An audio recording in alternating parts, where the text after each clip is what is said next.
Welcome. We are delighted to have you here today, whether you're in the room or out there on the electronic land or sometime in the future watching, you are welcome.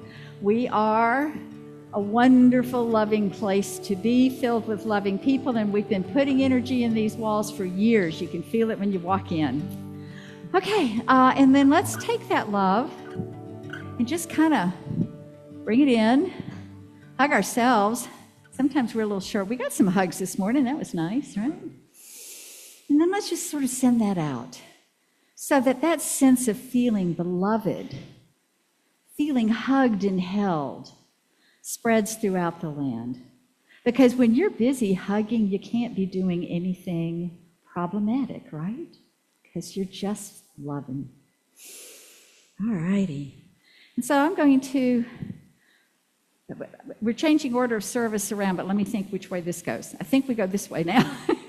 I'll tell you more later. Okay, so to set our sacred space, we're going to light a candle. And when I light this singular candle, it represents for me oneness, the oneness that we talk about here. But it also talks about how we have all come together into this space to create this positive place and enjoy the oneness of being together. So let this candle represent that for us today.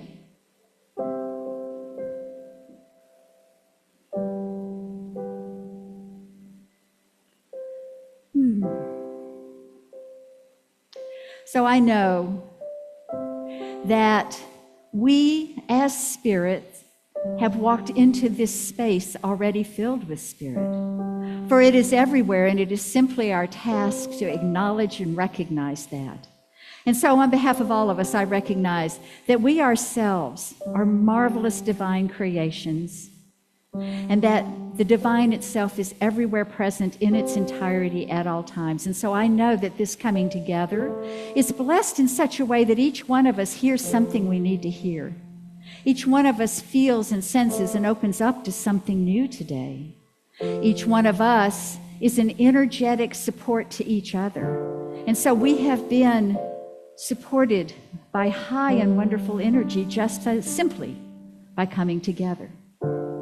Knowing that this day unfolds with beauty and ease, that the words that come to us from Cheryl are meant for our ears, and that everything we take forth from here spreads in the world in a positive way and reflects back to us as our own lives become higher and higher expressions of the wonderful beings we are. Knowing that this is the tone of this day, I set this out there for Spirit to deliver and know that it is already done. And so it is. Now, do announcements come next? So this is called the 95-5 rule of loving relationships. So I just want to say, first of all, it's such a joy to be back home. I landed last night at 9 p.m. From Prague, and now have a new personal favorite city in the world. Absolutely amazing. I'm being adjusted as we speak. Today, we're going to explore the last part of the healthy, wealthy, wise, and loved. And that is the sacred space of relationships. This is the richest place for your spiritual growth. Sometimes I hear this is also a pain point, and it's also the most joyful place for others. So it is definitely a spiritual learning ground, and that's how we're going to attack it today. These are the intimate bonds that we have with our parents, our spouses, our family. It's not just to those who are married to or significant others, but I will focus on that. So we're going to look at this connection of this powerful concept called the 95-5 rule of relationships. Now, you may think, oh, wait a minute, Cheryl, you've got it wrong. And the Pareto principle is 80-20. But that's in the laws of economics and the laws of effort. You put in 20% of the effort, you get 80% of the results. That's not how it works in relationships. So that's what we're going to talk about. I do not want to, so we're going to focus on the interaction between two people. This is really, I don't want to gloss over the fact, if you were in the meditation this morning, we focused on the first step is loving yourself. Okay? I'm not meaning to gloss over that. That is the most important work that you need to do. We've been talking about that for weeks now. And so I want to say that your ability to love is only limited by your ability to love yourself. Now, I'm going to assume that we have at least loved ourselves enough to attract people into our lives. So there are people around us. They may be colleagues, they may be acquaintances, they may be the neighbor, but at least we love ourselves enough to have people in our lives. So we're going to unpack the interaction between two people in this concept. So I just want to make sure that you're aware. So in our spiritual tradition, we understand a fundamental truth. Where we place our attention, our energy will flow, and our reality will grow from that. So consciousness is the creative force of the universe. What we focus on expands. And this is especially important in our most intimate relationship. This principle is not just a lovely idea, it is the practical mechanics of how we experience love, joy, and peace in our lives.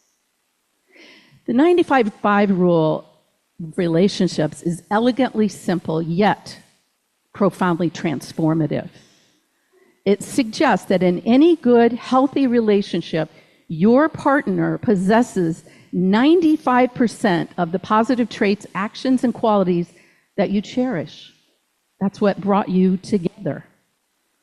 They may be kind, they may be supportive, they may make you laugh, they may share your values, they can help with the burden of life. That is the 95%.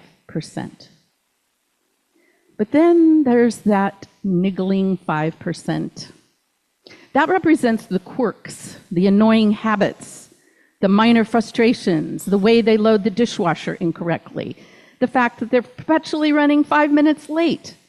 This is the 5% friction. The human mind, conditioned by evolution, will always be on the lookout for threats and problems. We have a terrible habit of taking a magnifying glass to that 5%. We become consumed by these frustrations, allowing them to eclipse the vast, the beautiful, 95% of the person standing before us. When we obsess over the 5%, we experience our relationship through a lens of lack, irritation, and judgment.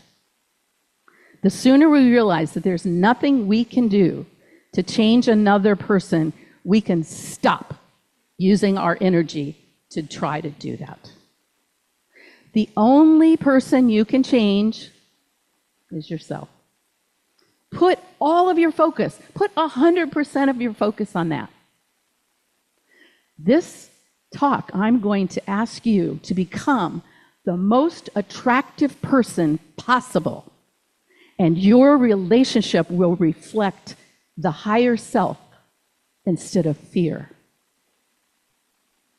Your relationship will be transformed as the person you are in relationship with is always a reflection of yourself. Now, what happens if your partner doesn't change? Remember, I said you can't change your partner. Your partner will either respond and meet you where you are, or you will attract another person who matches the improved you. That's just the way it is. And Carol is shaking. Isaac said, no, you're not. So what is this power? The 95-5 rule advises we take a different path, a spiritual path. It asks us to make a conscious choice to focus all of our attention, our mental energy, and our hearts on the 95% of our partner's positive traits and actions. By choosing to focus on love and gratitude, we can strengthen that bond and reduce conflict. Viewing the 5% as exactly what it is, minor conflict, it is harmless human quirks They are not deal breakers or sources of constant strife. But they tend to become that because that's what we focus on. We take our partner for granted. We forget all of the wonderful things about them that made us fall in love with them. Let me give you an anecdote for this. Go hang out with another couple over an extended period of time. At the end of the weekend, I can't tell you how many times Tony and I will look at each other and say, I'm so glad I found you. I'm so glad I found you. Right? Because we forget all of the wonderful things that we love about each other. It's human nature. We take it for granted. What have you done for me lately? Right? So, when we shift our focus to that 95%, we are practicing active compassion. We are choosing to see the divine in one another. We say, I see your human imperfections, but I choose to honor your divine essence and the immense good that you bring into my life. Ernest Holmes taught that gratitude is the proactive creative power that acts as a mental magnet, shifting consciousness from lack to abundance and accelerating the manifestation of positive results. That's what I'm asking you to do. If we want to experience loving relationships, we must abide by the law of focus. We cannot plant seeds of criticism, the 5%, and expect to harvest a crop of deep connection and joy. Dale Carnegie, another great teacher, said, don't criticize, condemn, or complain. It does no good.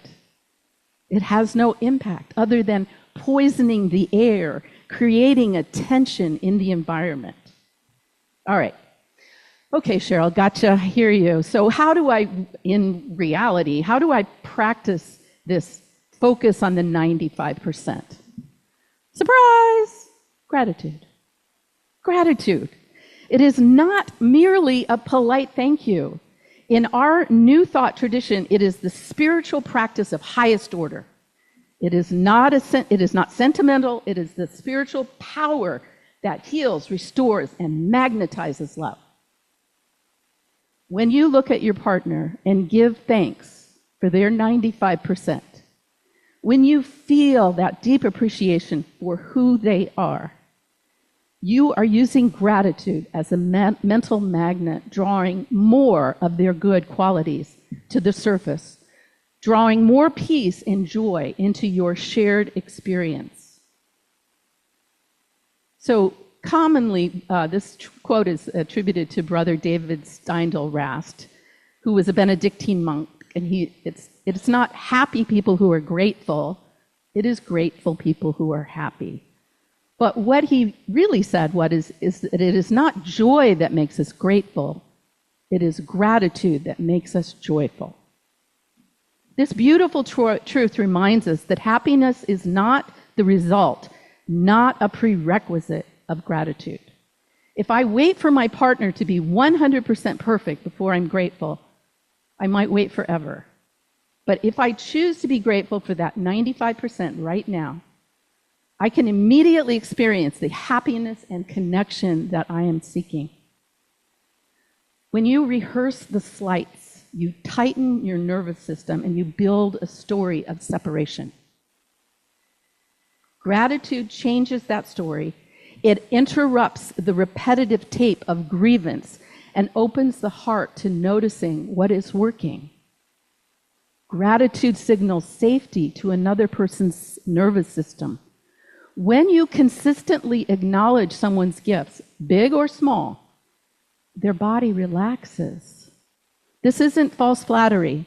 It is specific, observable appreciation that tells the other person, I see you. Safety invites vulnerability, and vulnerability invites deeper connection. Gratitude also opens the way for forgiveness.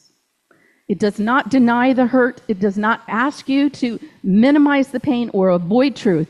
Yet, when you can find one honest grain of appreciation for someone who has wounded you, you create a bridge towards healing.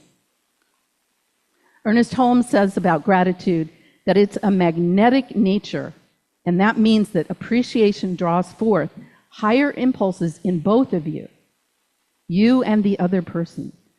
Forgiveness becomes real, not because we ignored what happened, because we anchor in what remains whole and true. So gratitude in action. Spiritual principles must be lived, not just thought about. So our gratitude must move from the realm of, good idea, Cheryl, into the realm of action. It is much more than a verbal expression of thanks. Action expresses gratitude more than speech. That's from Mary Baker Eddy. So how do we do that? How do I let go of this need to focus on the negative? We do it by offering a kind word when we might otherwise offer a correction. We do it by actively nurturing the good. We stop nagging about the 5% and celebrate the 95%. The atmosphere in your home, in the places you go, in your place of work even, will change. The tension will dissolve, and it will be replaced by the warmth of acceptance. Ralph Waldo Emerson said, "Cultivate the habit of being grateful for every good thing that comes to you and give thanks continuously." Continuously, not just on your anniversary, no, or Valentine's Day, but on a random Tuesday morning when they make coffee, when they simply offer a listening ear after a long day. Cultivate the habit. All right, and now for some concrete things you can leave and do. I highly recommend, and we've talked about it in several talks, gratitude journals. If you want your relationships to get better, do a gratitude journal to Tony, in my case. Write down 3 things every day that I'm grateful for about her. 3 things. The unconditional love that she gives our dogs is just a miracle to observe. Write those down daily. Be consistent. Be very specific. Next, when you got that one down, it actually will help you do the next. Write a gratitude letter to your beloved. 300 words or more. Make a list of every wonderful thing about them. What this does is all of a sudden you're remembering who they really are. Read it to them. Don't just send it an email and say, done, I did that, check. Read it to them, because 70% of what we communicate is nonverbal. And then you can give it to them.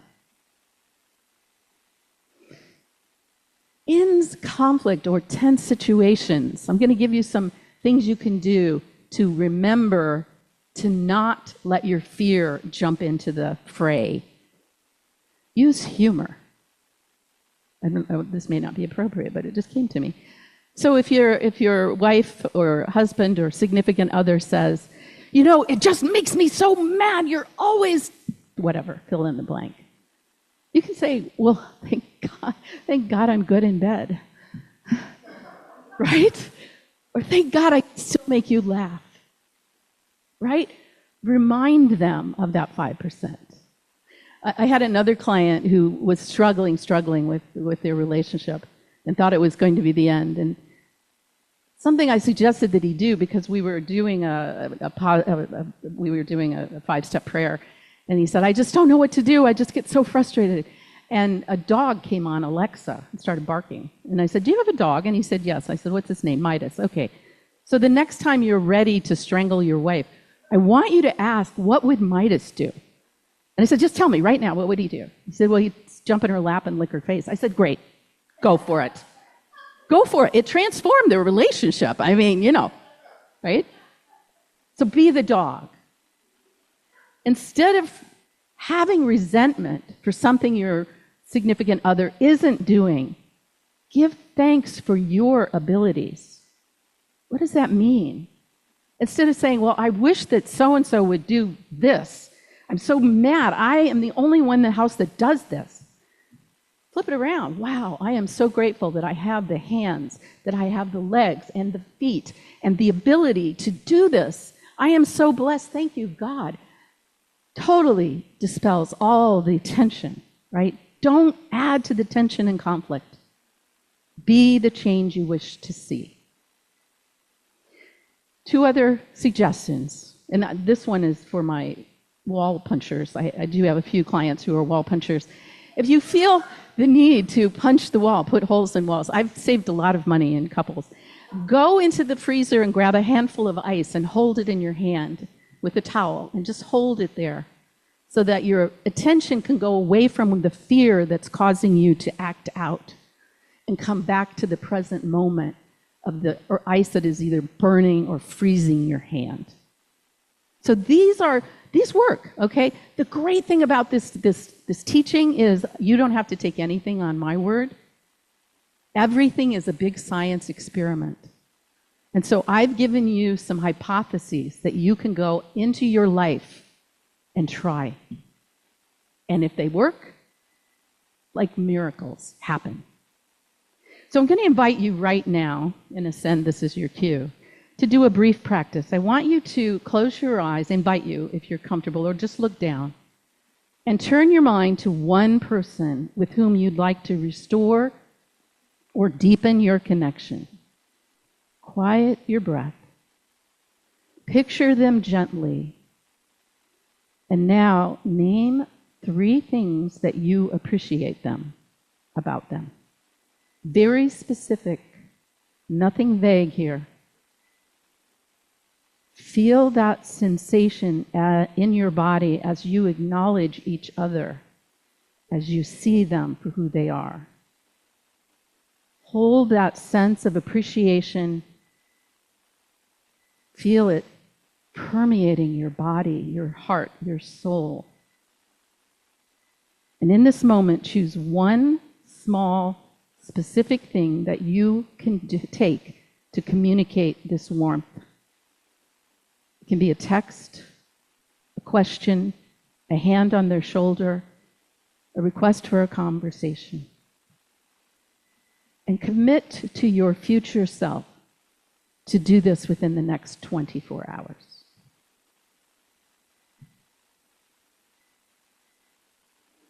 All right, so So as we bring the time of reflection, you just disappeared. That was magic. Okay, as we bring this time of reflection to a close, I invite you to think about the relationships in your life. Are you magnifying the 5%? And if you are, starting today, deliberately and lovingly place your full attention on the 95% that is good, true, and beautiful about this person. This practice is not about changing anyone other than yourself. It's about shifting your consciousness to align with divine truth and love. Now, most of us have spent our entire lives looking for a soulmate. We've got a list, right? We've got a list, and we have expectations of what it is that they need to be.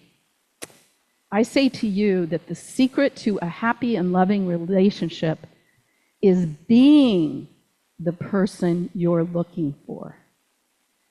And so, as part of my talk, Ascend is going to share with you a beautiful song about doing what you will attract more love in your life, more love than you can imagine.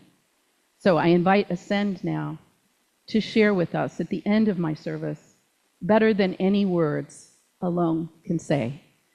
Be the person that this song is being sung about. Thank you for spending this time with us on Spiritual Wisdom Weekly from the Greater Orlando Center for Spiritual Living. If this episode supported you in any way, we invite you to stay connected. Listen again, share it with someone you care about, or simply carry what resonated with you into your week. Until next time, take good care and keep growing in spirit.